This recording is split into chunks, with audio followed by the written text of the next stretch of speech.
तो किसी कारणवश वह वीडियो बीच में कट गया था।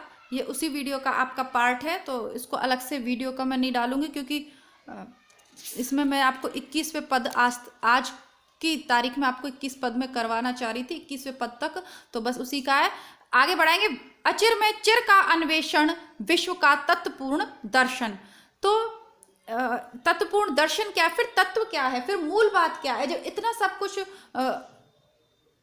पढ़कर और सुनकर हम घबरा उठे, जब इतना सब कुछ उन्होंने परिवर्तन के बारे में लिखा है, तो हमारा मन अस्थिर है। तो उसी का सॉल्यूशन क्या बोलेंगे, हाँ, उसी का निराकरण करते हुए पंत जी उसी समस्या का निराकरण करते हैं कि इस नाशवान संसार में उस शाश्वत शक्ति की खोज करना ही इस संपूर्ण विश्व का एकमात्र तत्वपूर्ण दर्शन है। ठीक है। अतल से एक अकूल उमंग सृष्टि की उठती तरल तरंग। अब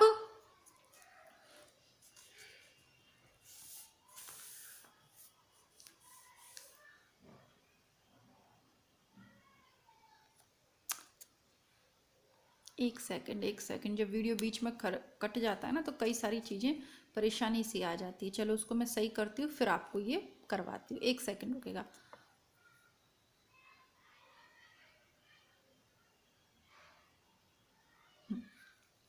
अतल से एक अकूल उमंग, आपको सही दिखाई दे रहा होगा, ठीक है।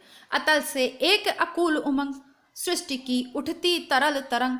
उस ईश्वर के अंतःकरण में एक उमंग उठती है और उससे सृष्टि निर्माण की एक तरंग के समान समझ लीजिए, जो सृष्टि निर्माण की एक उमंग उठती है और उस तरल तरंग के प्रभाव में आकर इस संपूर्ण सृष्टि का निर्माण हो जाता है। उमड़ शत शत बुद्ध बुद्ध संसार बूढ़ जाते निशा। जब उसकी इच्छा होती है ना, तो वो सैकड़ों सैकड़ों बुलबुलों के समान इस संसार का निर्माण करता है। बहुत कुछ इस सृष्टि में वो बना देता है, बूढ़ जाते निशा। और जब उसकी इच्छा होती है तो वो सब बूढ़ जाते हैं, डूब जाते हैं, सारहीन होकर डूब भी जाते हैं। और ये सब क्या, उसकी इच्छा पर, उसकी जो उमंग है, उसके मन में उठने वाली तरंग है, उसी के आधार पर ये सब रचना कार्य होता है और फिर वो सब सारहीन होकर बिगड़ जाता है। बना सैत कत के तट अतिबात गिरा देती अज्ञात। जैसे जो अतिबात यानी जो आंधी होती है, सैकत यानी होता है रेत, रेत के बने हुए तट, रेत के तट बनाती है ना आंधी, और वो अज्ञात शक्ति उसको गिरा देती है। अब क्यों आंधी ने बनाया, अच्छा चलिए आप इसको ऐसे समझिए, जैसे रेगिस्तान है,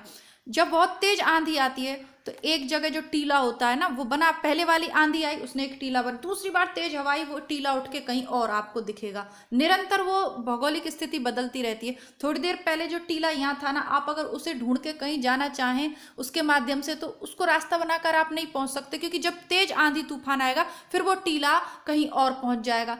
थोड़ी देर बाद फिर जब दूसरी वो आएगी, किसी दिन तेज आंधी, फिर वो टीला आपको वहां पर नहीं मिलेगा। सैकत के तट, रेत के इन तटों को आंधी बनाती है और बिना कारण बताए, अज्ञात कारणों से या अज्ञात रूप से वो उसको फिर गिरा भी देती। अब क्यों बनाए, क्यों गिराए, इन सब का उत्तर तो किसी के पास नहीं है कि क्यों बनाता है ना। एक गाना भी है, काहे दुनिया बनाने वाले, काहे को दुनिया बनाई, क्या तेरे दिल में समाई, काहे बनाए तूने माटी के, ना, अब वो सारी चीजें, तो उसका कारण किसी को नहीं पता, लेकिन इतना समझ में आता है इस संपूर्ण सृष्टि में होने वाले निरंतर परिवर्तन को देखकर कि कोई ना कोई परम शक्ति है जिसके लिए ये सब एक खेल के समान है। उसका जब मन आता है वो चीजों को बनाता है, और जब उसका मन आता है वो उन चीजों को बिगाड़ देता है। अच्छा, यहाँ पर दार्शनिक रूप में पंत जी ने इस संसार के निर्माण और विनाश को बताया है। इसके अलावा अद्वैतवादी दर्शन आपको इसमें मिलेगा। अगर आप ये वाला पद देखेंगे, 20वें नंबर का पद, व्यावर्तन विवर्तन, ये जो चीजें हैं, तो इसमें आपको अद्वैतवादी दर्शन का तत्व मिलेगा, जिसके अंतर्गत कहते हैं ना, ब्रह्म सत्यम जगन मिथ्या। ये जो ब्रह्म है वह सत्य है और जो जगत है वो मिथ्या है। ठीक है। जो सृष्टि का निर्माण है वह परमपिता परमेश्वर अपनी इच्छा शक्ति से करता है, उसे उपादान एवं उपकरण की कोई आवश्यकता नहीं है। पूरे छंद में विवर्तवाद का प्रतिपादन यहाँ पर है इस दर्शन का।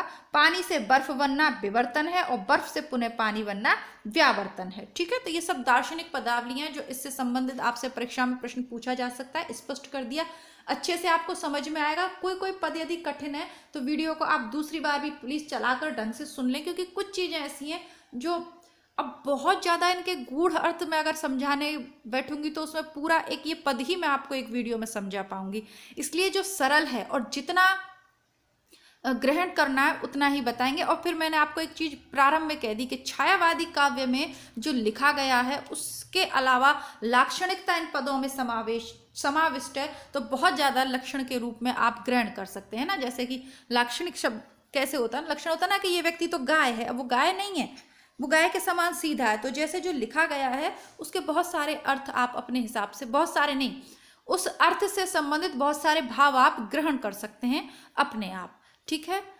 तो हमें क्या करना चाहिए, हमें अपनी शक्ति को अपने कर्म पर लगाना है, ठीक, और क्या करना है, और उस परम पिता परमेश्वर से डरना है।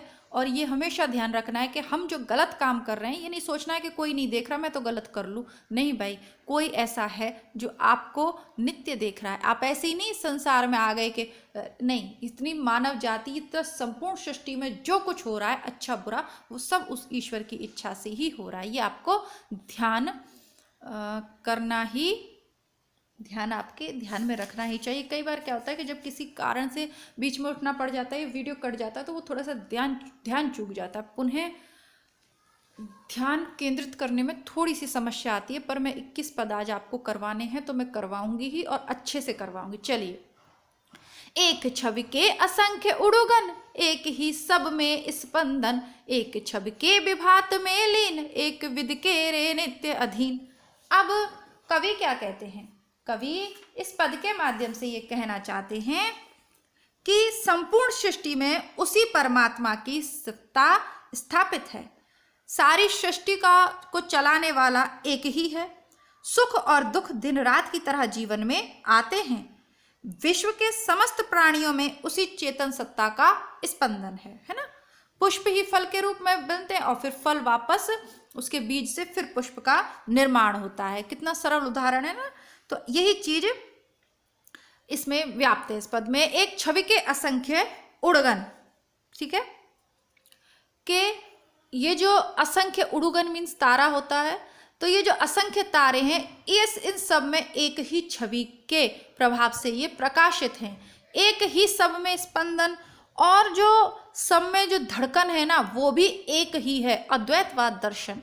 यहाँ पर जो दर्शन है वो कौन सा दर्शन है, देखिए इस तरीके के प्रश्न आजकल बहुत नेट परीक्षा में पूछे जाते हैं कि परिवर्तन कविता के, यानी कुछ पदों में दे दी कि इसमें कौन से, इस पंक्तियों के माध्यम से कौन से दर्शन का आपको, इसमें कौन सा दर्शन देखने को मिलता है, तो अद्वैत दर्शन। इस तरीके का पद या इस तरीके का प्रश्न वर्तमान नेट की परीक्षा में जो 26 दिसंबर को आयोजित हुई है पूछा भी गया है, ठीक है, मैंने करवाए पेपर, देख लीजिएगा।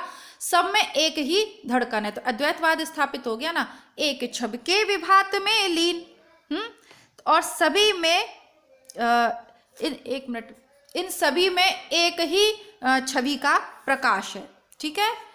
एक विधि के रे नित्य अधीन, और ये एक ही विधि के सब, ये लोग नित्य एक ही विधि के, एक ही कानून को ये सब लोग मानते हैं, उसी विधि के ये अधीन हैं। एक छवि के विभात में लीन, ये एक ही के प्रकाश में लीन है, और इन सब पर एक ही विधि का विधान चलता है। एक ही लोल लहर के छोर, ये सब क्या है, ये सब एक ही चंचल लहर के छोर हैं, उभय सुख दुख निशि भोर। उभय यानी कि दोनों, ये अभय नहीं है, उभय है, सुख, भाई ये सब एक ही चंचल लहर के दो किनारे हैं, सुख दुख, चाहे सुख हो चाहे दुख हो, चाहे निशि अर्थात रात्रि हो, भोर अर्थात प्रातः, ये सब एक ही सत्ता के अधीन है। इन्हीं से पूर्ण त्रिगुण संसार, सृजन ही है संहार, और इन्हीं से ये त्रिगुण रूपी जो संसार है, जो तीन गुणों से पोषित ये जो संसार है, ये सब के सब जो है इसी से पूर्ण है, सृजन ही है संहार, और इसका जो सृजन है वही संहार है। मूंद तीन मतलब सृजन भी वही करता है और संहार भी वही करता है।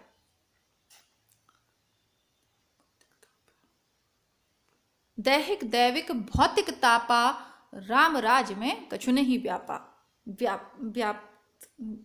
कुछ नहीं व्यापा। तो जो किसी भी प्रकार के तीन गुणों की बहुत अलग अलग व्याख्या जगह जगह की गई है। तो इस संसार में तीन गुण जो व्याप्त हैं वो संपूर्ण उसी ईश्वर की कह लें शक्ति है। मूंदती नयन मृत्यु की रात, खोलती नवजीवन का प्रात। और जो मृत्यु की रात है वो आपकी आंखों को बंद कर देती है, यानी कि आप सो जाते हो चिर निद्रा में, और जीवन की जो प्रात है और वही शक्ति है जो पुनः आपकी आंखें जीवन के प्रात में खोल देती है। शिशिर की सर्व प्रियंकर बात, बीज बोती अज्ञात। और सर्दियों में जब चारों ओर प्रलय का वातावरण होता है तब भी हवा ही है, वह ईश्वर ही है, जो अज्ञात कोई शक्ति है जो आकर उसके बीच भी बीजों को बो देती है। म्लान कुसुमों की मृदु मुस्कान, फलों में फिरती फिर अम्लान।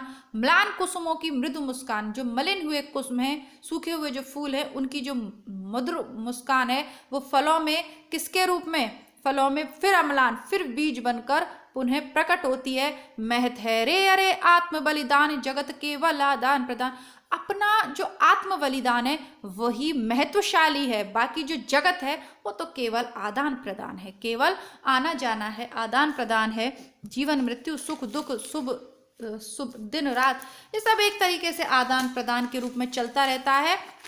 महत्व किसका है? आत्म बलिदान का। अब देखिए, जो फूल है वो अपना बलिदान देकर ही तो फल मनाता है। फल अपना बलिदान देकर फल सूख जाता है, तो सूखा हुआ जो फल होता है उसका जो बीज होता है उससे पुनः पेड़ का निर्माण होता है। ठीक है, तो ये बिल्कुल वैसा ही है कि जो स्वयं ही जगत के रूप में परिवर्तित होता है और फिर संहार हो जाता है। तो इसमें केवल आत्म बलिदान ही महत्वशाली है, बाकी जगत केवल आदान प्रदान। आत्म बलिदान किस प्रकार कि आप अपना कुछ ऐसा करें इस जगत में जो किसी के काम आ जाए, जो किसी के काम आ जाए। अगर आप किसी के जीवन में कुछ वैल्यू ऐड कर पाएँ, आपके शब्दों में कहूँ तो वैल्यू ऐड कर पाएँ, कुछ अच्छा कर पाएँ, किसी का भला कर पाएँ। आत्म बलिदान का मतलब ये नहीं है यहाँ पर कि आप रणभूमि में जाके ही लड़ो, नहीं। देश के अंदर रहकर भी समाज के लिए या किसी ज़रूरतमंद की आप मदद कर पाएँ, कुछ भी ऐसा कर पाएँ जो समाज के लिए बेहतर हो, तो वही श्रेष्ठ है। ठीक है ना। और आप कुछ पाना चाहते हैं, अगर आप आदान चाहते हैं, आप चाहते हैं आपके पास आता रहे, तो वो आपको पहले प्रदान भी करना पड़ेगा। और ये एक मैं आपको अनुभव से बता रही हूँ कि जो आप इस सृष्टि में देते हो ना वो लौट कर आपके पास आता है। अब आप बहुत ज़्यादा गुस्सा चीख चिल्लाते हो ना, चीखना चिल्लाना, बहुत से लोगों को देखा होगा आपने, भड़बड़ाते ही रहते हैं। एक टाइम उनका पूरे परिवार पे नियंत्रण होता है, लेकिन उन्होंने जो दिया है ना कोई फिर परिवार में ऐसा आ जाता है कि फिर वो भीगी बिल्ली बन जाते हैं, वो चूं भी नहीं कर पाते। उनकी मेरी आंखों के सामने मैंने ये चीज़ होते हुए देखी है। तो जो इसको बहुत मतलब कई उदाहरणों से मैंने देखा है कि जो आप देते, आप किसी को सच्चे दिल से प्रेम करो, वो आपको धोखा दे दे कोई बात नहीं, ठीक है, लेकिन आपको फिर दुगना प्रेम कहीं और से मिल जाएगा। लेकिन जिसने आपको धोखा दिया है ना उसको फिर भविष्य में धोखा ही मिलेगा जरूर। आप तो भले ही कुछ नहीं कर पाओ, लेकिन ये सृष्टि का नियम है, जो आप दोगे वो आपको डबल होके मिलेगा।